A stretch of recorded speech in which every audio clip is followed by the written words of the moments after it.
hour into our 2-hour event, and we've discussed what noise is, different sources of noise, and why noise can be bad, and some of the adverse impacts on life of all types.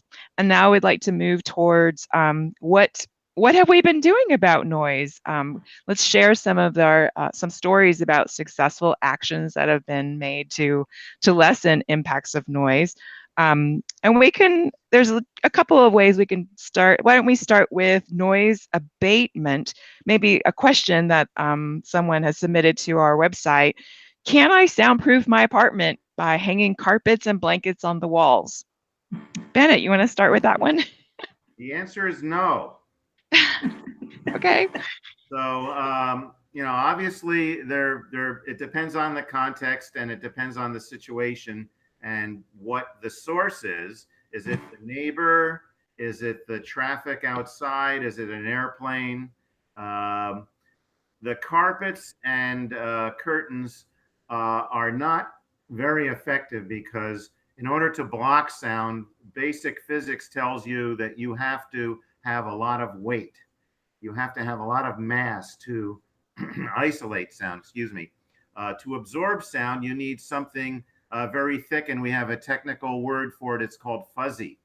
We need something very thick. So a carpet can help a little bit to absorb the sound, not as much as a good, very thick panel or very plush things. And then you need a lot of it. You need as much absorptive material as you would have it as floor space in a room in order to be effective to absorb some sound. But if it's coming from outside your apartment, you would be better off to, if it's windows, you can buy some soundproof windows that can be installed inside the windows of your apartment, say, or you can try to create some heavy construction. But unfortunately, if it's something that won't be resolved, the answer that we usually give is that one of you has to move. So I'm sorry to tell you that, but it may in the long run save you a lot of stress and a lot of other bad things happening to you if you get out of that context or get out of that situation, and it can be self-correcting in that way. And don't waste money on curtains and carpet that will only absorb a little bit of the sound that you're generating from inside your own space, not prevent sound from outside, huh? That was a good short answer. I like that, Peggy. So that's what, on an individual scale, that question was about, what can we do about the noise that we might be generating or coming into our own space. Maybe we can move out now. How about on the community level? There was some questions about noise ordinances and regulations. One was that there are some noise regulations in my city, but I think they're pretty much only about music at house parties. So do other places have better noise policies in place? What are they based on? Because it seems like maybe noise complaints are just that. They're complaints, and then there's not much that can be done about it. Someone like to start about that? I would like Go ahead, Brigitte. Let's start with. Okay, sorry. So can I bring an example from Europe, if it is allowed? So because we have, as people may know, we have the European Directive on Noise, and this is kind of help to regulate situations where there is too much noise at different places. And the follow-up of this EU directive is what cities have to do in Europe is they have to develop action plans. Action plans meaning action plans related to specific to areas they suffering specifically under noise. So meaning what can you do about, say, noisy or not acceptable noisy streets? So there is some proposal that you reduce the speed for the cars on the street. This is helping a lot. This is possible through regulations. There is also the possibility that you remove one path of the road, so you make it for pedestrians and have only a two-lane road instead of a four-lane road. This is also a kind of practice at least in Germany, I can say. We have brilliant examples here in Berlin, for instance.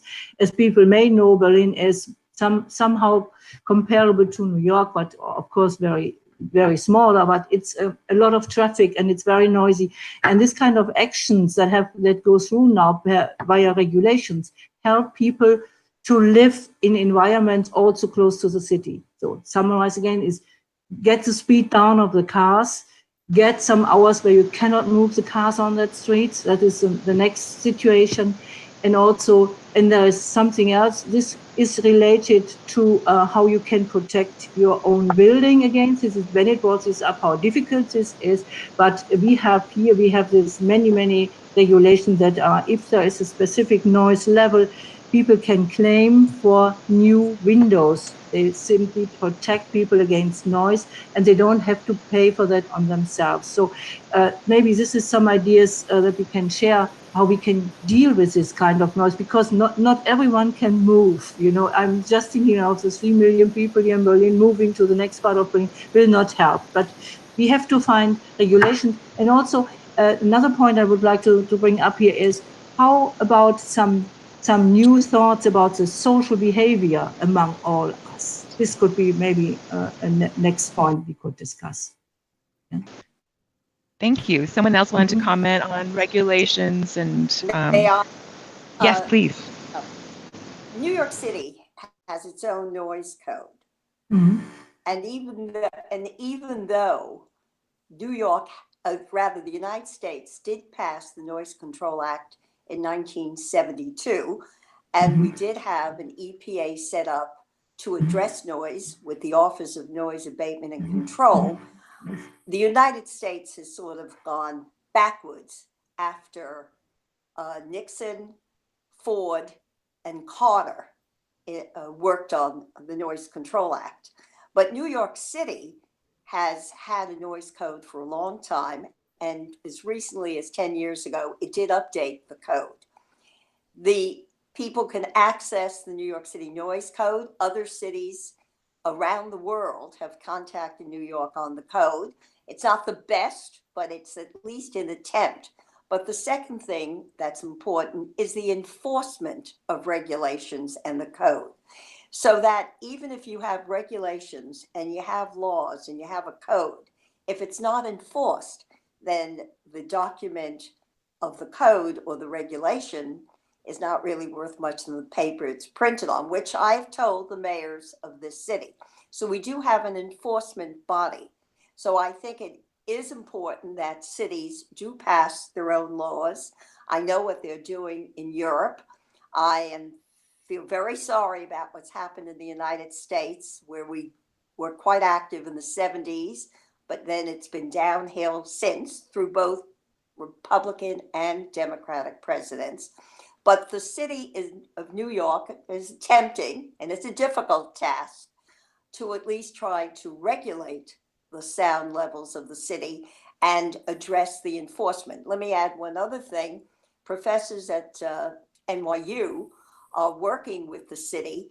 They're installing sensors to get more accurate measurements of the sound levels on the streets and which are the sources of these increased sound levels. And they hope to share that with the city's Department of Environmental Protection to enable them to better enforce the regulations. One other thing, you can't move. And that's why in the state of New York, we do have a provision called the warranty of habitability, which entitles residents to reasonable quiet within their homes. And there are some attempts to use that document to try to get people who are making the noise to lessen it, and so people can live more respectful of other people. Thank you for sharing that information. I'd like to focus on one of the parts, which is what are effective noise ordinance or noise codes or noise policies? What are they based on? Bennett, would you speak to that a bit? Sure, happy to, Lily. In the American National Standards Institute S12 committee, S standing for sound, we've had a working group for about 20 years now working on model noise ordinances. And this is a very controversial topic, even among all the experts and stakeholders involved. But it boils down to really two different areas for an effective noise code. And it really depends on the context, and it depends on the community. What's been happening in environmental protection over the last few decades is the emergence of community-based regulation or community-based controls. And so since noise is really a local problem, in rare instances does it go much farther than, say, a mile. It's based in a local area. So the local people, the local experts, as Brigitte would say, the people who live there, work there, play there, they really should be the ones who are deciding their own fates. So it's a local issue more than, say, a national issue. To be effective, you have one of two areas. One would be an objective measurement-based system or ordinance that says if one is doing such a kind of activity, then they can't exceed a certain sound level.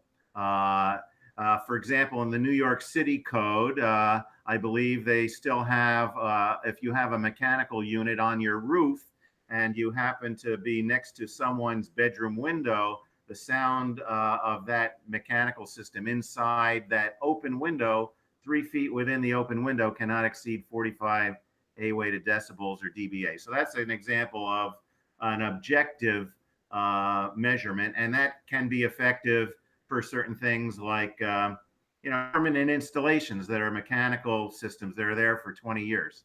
The other type of system would be a subjective system that says, well, this is annoying, or it's harmful to me, or it's you're disturbing the peace, which every town in most places on earth probably have a law against disturbing the peace.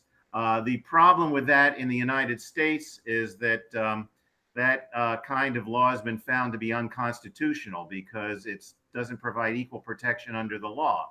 What disturbs one person may not disturb another. So it's a matter of opinion. So people are not getting equal protection. So what we found is something that can be sort of in the middle, that can be very effective for communities, for example, who can't afford sound level meters in rural areas, for example. It's something called plainly audible. So audibility is something that can be measured. And in fact, someone's hearing can be tested to see if they are being truthful and they can hear something or not. But usually it's a code enforcement officer or it's a police person who goes out and says, yes, this house party is plainly audible at 100 feet, which is an objective measurement. So that does stand court muster, legal challenges. And so that could be a very effective way for a community to control the sound that they don't want or they feel are harmful in their neighborhood. Is it plainly audible at a certain distance or at their property line? So you have those two major ways to go. One is an objective measurement and the other is plainly audible. And those seem to be the most effective. Yeah, thanks for that summary, Bennett. How about for those with hearing impairment? Are there any types of noise regulations or ordinances out there that might apply to that? Peggy, would you comment on that for us? Not that I know of, actually. I was just got the email from the Access Board that the schools regulation for noise levels inside schools is now passed through the International Code Council. The International Building Code will reference the American National Standards Institute standard for construction of schools and new construction and significant renovation. And that will help address children in the schools with hearing loss and second language learning. But in terms of community noise, I don't know of any. Maybe I'm missing something that others know about.